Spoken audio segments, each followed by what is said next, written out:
Bombshell Television, taking you to the maximum level of global latest trending stories of born and living different people. So please subscribe, like, share, and comment our videos. Enjoy.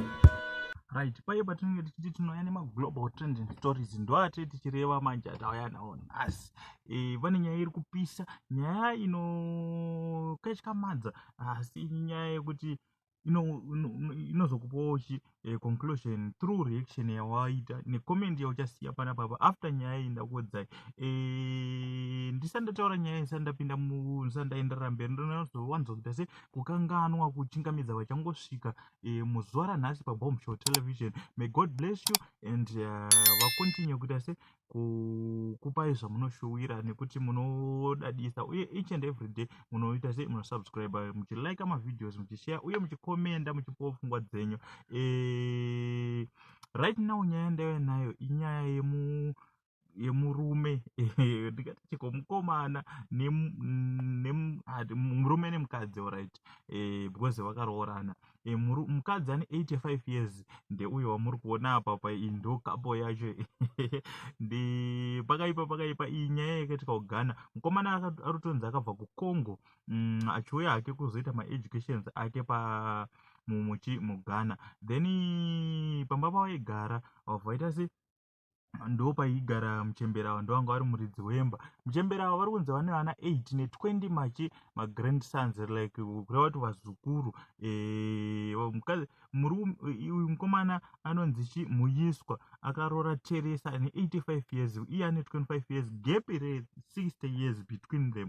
Vakatoroorana izvezvi vari kutotaura kuti toda kutochata, ende muchembera vari kutaura kuti ini ne85 years dzangu ndoda kutopfeka ring and I'm ready kunge ndichipfeka gauni repamuchato ne85 years. Nyangwe vana vangu 8 ivavo vasiri kuzvinzwisisa, vanotaura kuti uyu murume wandaroora ane 25 years uyu izera re5th child yangu kubva pa8 vacho varipo.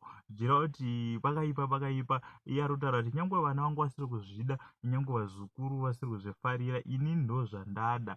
Ende mukomana arikutaura kuti inini hangu uyu mukadzi ndaita se ndamuda because anondiratidza rudo and hasi dramatic like other women wandaimita kuCongo.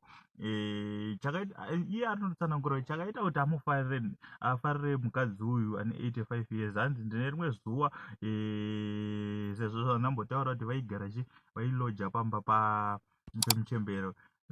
Hanzi ndine rimwe zuva ndakagara ndega, hanzi taigara tiri 2, vailoja one room vari 2 nefriend yake yanga enda kuchikoro. Hanzi ndakagara ndiine nzara and from Norway muchembero vakabva vauya nechikafu, vakandibata zvakanaka, vakandipa chikafu icho ndikadya ndiine nzara. Hanzi kubva ipapo zvavanga vangondiitira zvazvezverudo and ndo zvakaita kuti ndivade because vane rudo.